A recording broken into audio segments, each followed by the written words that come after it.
Welcome back to Disturbed Reality. Since the spring of 2021, the country of Myanmar, formerly known as Burma, has been plagued by a rise in bloodshed triggered by a military coup d'etat.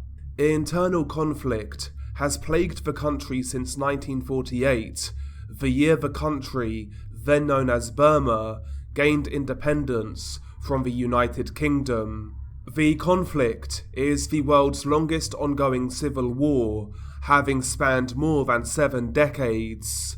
The conflict has largely been ethnic-based, with several ethnic armed groups fighting Myanmar's armed forces, the Tatmadaw, for self-determination. Despite numerous ceasefires and the creation of autonomous self-administered zones in 2008, many armed groups continue to call for independence, increased autonomy, or the federalization of the country. The internal conflict has received little coverage on mainstream media in recent years, though graphic material released via social media gives us a perspective of the current ongoing hellscape. In 1940, during World War II, a group of young Burmese intellectuals left for Japan to receive military training in preparation for an anti-colonial struggle against the British. This group became known to be the 30 Comrades, and upon returning to Burma in 1941, they established the Burma Independence Army, BIA, to fight against the Allies.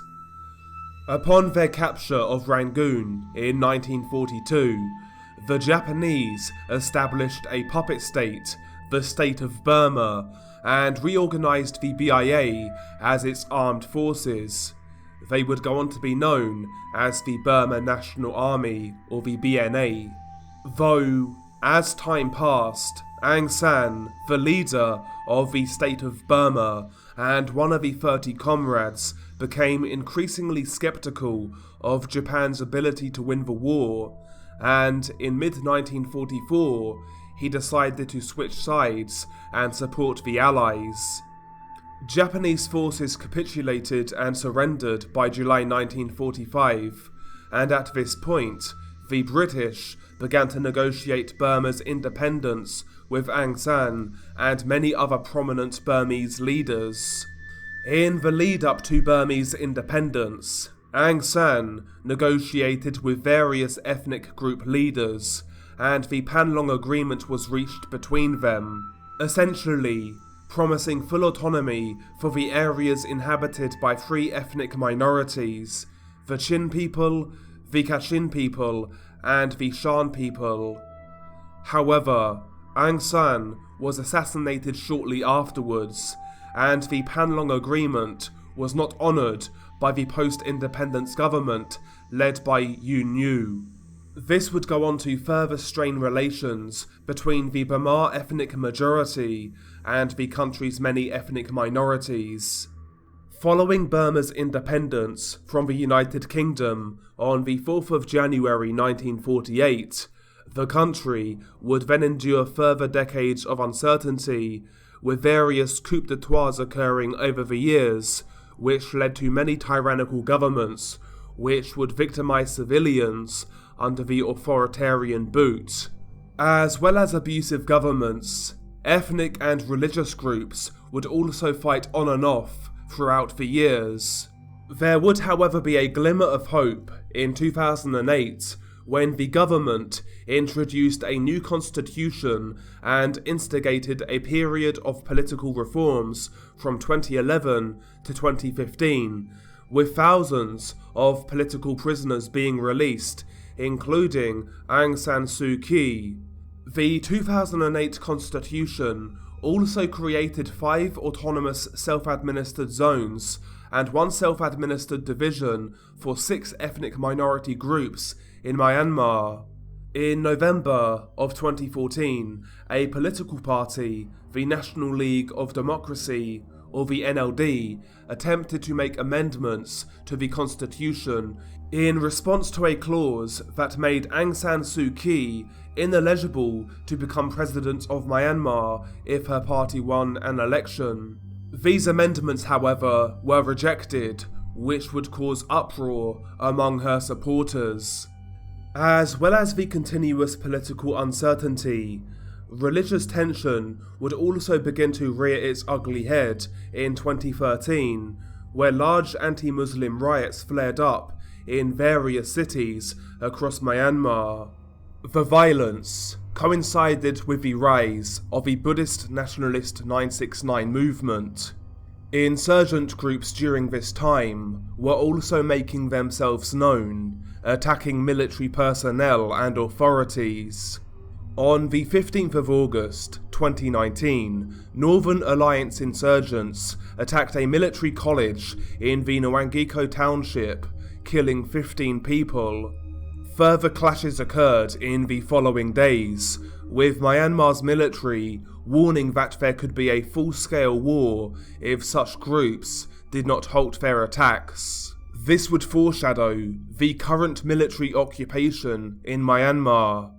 On the early morning of February the 1st, 2021, the civilian government, led by the National League of Democracy, was overthrown in a military coup d'etat, and the Tatmadaor's commander-in-chief, Senior General Min Aung Hlaing, became the head of state.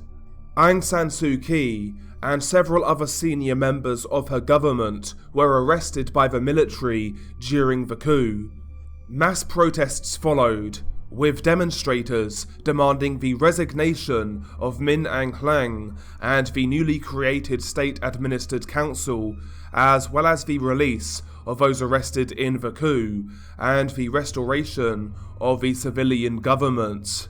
Mass nationwide protests would occur, with anti-coup protesters armed with slingshots, sticks, stones, and machetes, though the military crackdown on the protesters would be especially brutal. Several protesters have even gone as far as to travelling to remote countryside areas to be trained by the country's many insurgent groups in an attempt to be better suited to battle with government forces and the military. The civilian government in exile has proposed the formation of a federal armed force to combat the military. One of the first instances of armed resistance by protesters occurred in and around the town of Calais in the Sagyang region after the Tatmadaor raided a protest camp in Calais on the 28th of March 2021. Protesters fought back with hunting rifles and homemade firearms.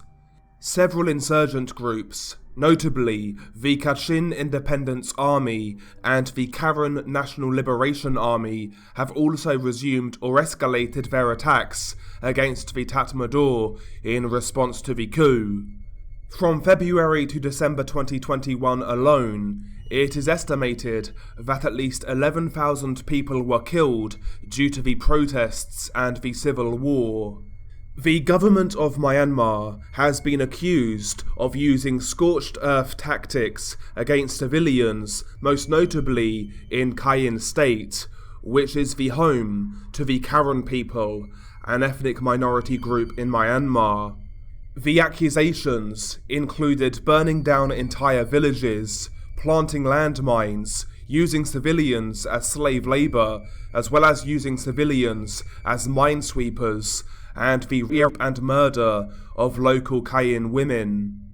According to a report by legal firm DLA Piper, whose report was presented to the United Nations Security Council, these tactics against the Kayin people have been identified as ethnic cleansing. An estimated 160,000 people have died in the conflict from 1948 to present day. In recent years, due to social media, many videos have been released shedding light on the brutality currently ongoing in the country. When it comes to online graphic content, Many have the presumption that the majority of such videos come out of Mexico, South America, or the Middle East. However, many of the videos released today come from underreported conflict zones such as Myanmar. Usually, such videos have little to no backstory behind them, which only leaves speculation as to why such gruesome acts of cruelty occurred. In relation to the Myanmar conflict, unfortunately, there are a slew of videos depicting unimaginable brutality, one of which many have requested that I cover for quite some time due to the shocking nature of the video. A more recent video, only released in the last few days, has also been brought to my attention, once again depicting horrific savagery. But nevertheless, what happens in the actual videos? The first video, which many of you have suggested I cover for several months, is a minute long, and from what I can find, was more than likely released in 2020 or 2021. Little to no backstory surrounds the video, though it is suggested that the female victim was a school teacher and that the perpetrators belonged to a rebel group. Potentially, the murder was motivated by ethnic hatred or political extremism. It's a video that I would highly implore that you do not search for or watch, as it even shocked me. As you play the video, you see a woman wearing a pink shirt and green dress, kneeling on the floor with her eyes covered with a blindfold and her hands tied behind her back. The video is shot at night, in a desolate area. You hear the sounds of crickets chirping in the background, which adds to the eerie and disturbing scene. 3 men, all carrying knives, then surround the woman, and one grabs her hair from behind as they talk to her aggressively. She lets out a whimper, crying and pleading for her life in a defeated tone. The man standing behind her, grabbing her hair, then takes a small knife and places it under her neck and proceeds to cut back and forth. She struggles violently before letting out a piercing scream which echoes through the night sky. She tries to tuck her chin into her body to protect her throat. However, one of the other men then proceeds to stab her in the stomach with a small knife. Once again, this results in the victim letting out a haunting scream as she rolls over to try to protect her stomach. The men overpower her and roll her back over as one continues to slit her throat, while the other stabs her maniacally in the stomach and the chest. She still screams continuously until the man who is slicing her throat cuts deep enough to sever her vocal cords. The screams then suddenly stop, though she is still moving and conscious. After some more stabbing, she then stops moving as 2 other men enter the shot. The man who was stabbing her then places the tip of the blade onto her chest, lining it up with the heart, and then proceeds to use the palm of his hand to hammer the knife into her chest. He then hands the knife to another man, who repeats the same process, all while the other killer is still slicing her throat. At this point, it is safe to assume that the poor victim is dead, and the video then ends. Upon searching online, I found no news coverage of this murder, so the reason for it remains unknown. This video certainly got to me more than most. The screams of terror echoing through the night sky, as well as her violent struggles, are horrific. One can only hope that the killers received some kind of punishment, though, given the current situation in the country, that may be unlikely. In regards to the second video, it's far more recent, believed to be recorded and uploaded in mid-January of 2023. Much like the first case, very little backstory is known about the video or why the victim was murdered. It has been suggested that he was a farmer, though again, this is just speculation. Upon watching the video, it seems very similar to various mob justice type videos that I have seen in the past. The video is just shy of 2 minutes in length and was filmed in a rural countryside area in daylight. As you play the video, you see a young man with his hands tied behind his back, kneeling on the ground. It's clear that he has already sustained a severe beating. He is bloodied and bruised and looks dishevelled. He also has a bandage on his head, possibly from a previous attack before the day of his murder. At least a dozen people surround him as they shout at him aggressively. The victim has a look of terror and shock on his face. Someone throws a large rock at the victim as the crowd continues to shout and berate him. The victim groans intermittently, though doesn't answer back to his captors. The video then jump cuts, and it shows the victim being marched to a different location as the crowd continues to shout at him. Ultimately, it would prove to be his death march. Once they get to the location, several members of the crowd then beat him with thick wooden poles. He tries to run away, but one man cracks him on the back of the head, which drops him. 3 men from the crowd then beat him all over his body with the melee weapons. At this point, the cameraman then pans to the right, which reveals a freshly dug shallow grave, already prepared, indicating that this murder was premeditated and planned.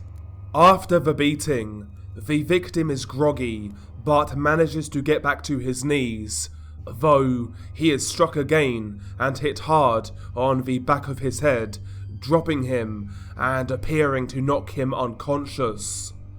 Someone from the crowd then enters shot, carrying a machete. He approaches the unconscious victim and strikes him on the neck with the razor-sharp blade. A large fountain of blood then shoots several inches and stains the dirt floor. From just one hit, the victim is partially decapitated. The cameraman then walks around the victim, getting a closer shot. The man with the machete then strikes the victim 3 more times in the same spot, swinging the blade so hard that he lets out screams of anger as he is hacking away. After 3 more strikes, the victim is completely decapitated. The cameraman then bends down, giving a closer shot as he pulls the head away from the body. A steady flow of blood can be seen gushing as a puddle of blood begins to form on the ground.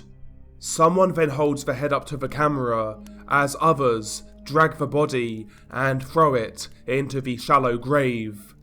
The head is then also thrown in as someone from the crowd shouts at the decapitated body. The video then ends. Given the nature of the murder, this was certainly planned and premeditated. As previously mentioned, it almost seemed like some kind of mob justice murder or lynching. The energy from the crowd and killers indicated that this was personal. The reasons behind the murder are unknown and have yet to find any information surrounding the case. All we really know, much like the previous case, that it is from Myanmar. Both videos are extremely graphic, so please do not search for them. The tragedy is that these videos discussed today are just 2 examples of the bloodshed occurring in Myanmar right now.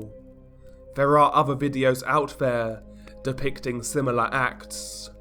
But anyway, that is the video. I hope you enjoyed it, if you can enjoy this sort of content. Once again, I appreciate all of the support that you have shown me, especially in the last couple of weeks or so. As of recording, I still feel a little under the weather, as I'm sure you can tell by my voice. So yeah, I haven't exactly been in the best headspace to make videos, but your support keeps me encouraged and keeps me motivated to continue, so thank you guys very much. I also made a recent community post on my channel, basically an idea for a bonus video.